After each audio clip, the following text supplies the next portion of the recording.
Voilà, je le dis avec un peu de solennité, toutes les collectivités doivent continuer ce formidable enjeu. Je pense que ça fait sens. Et puis la dernière chose que je voudrais dire, c'est gentil, la dernière chose que...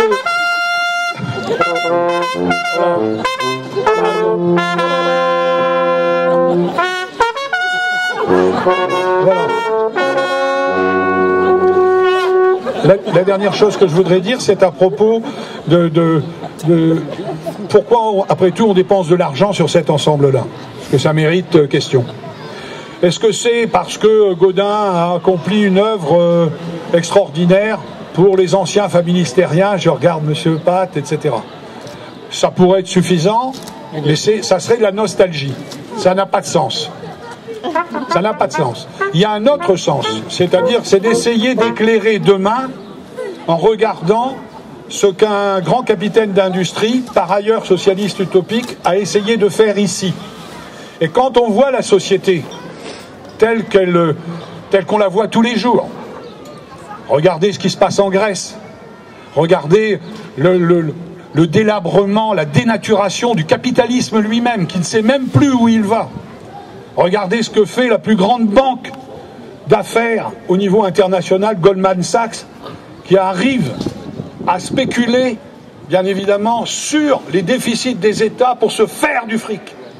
Donc quand même le capitalisme, qui ne sait même plus comment gagner de l'argent, puisque la logique du capitalisme, c'est de produire de la richesse pour dégager des marges, pour rémunérer le capital.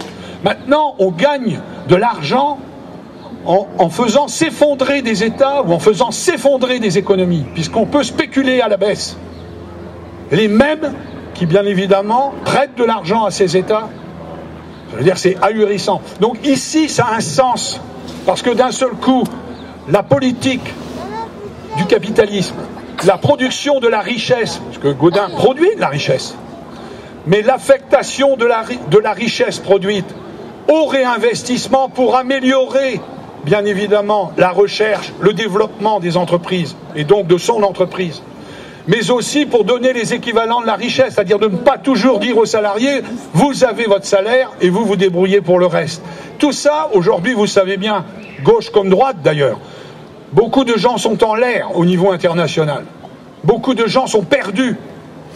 Il faut redonner un sens. Pour redonner un sens, Gaudin peut donner un sens.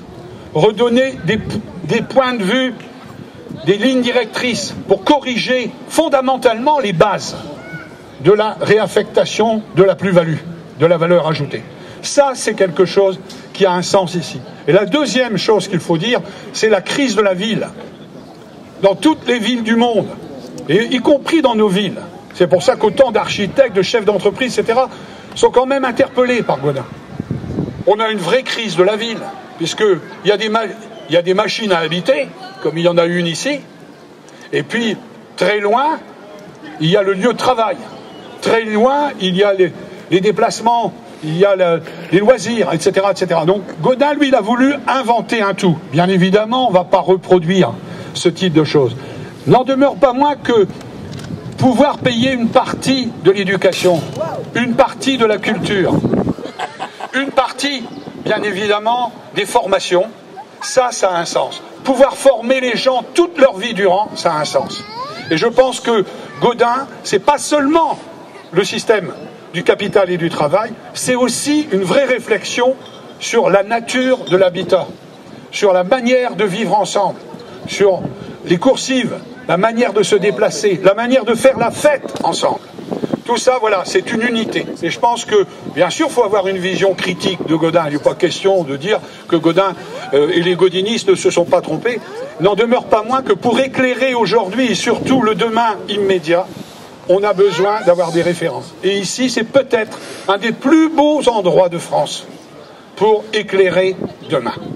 Voilà, donc ça vaut la peine, je crois, de continuer, d'essayer de réaliser ce programme jusqu'au bout, qui n'est pas seulement une manière d'honorer Jean-Baptiste André Gaudin et les salariés du Familistère, et ceux de l'usine Gaudin, mais aussi d'essayer de réfléchir à notre société dans sa globalité.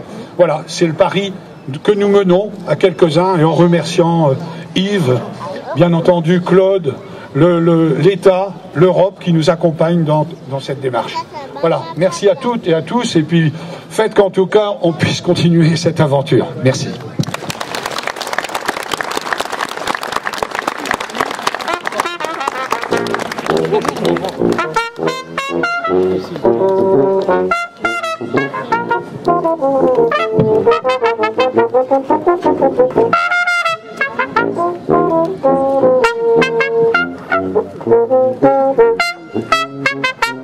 Thank you.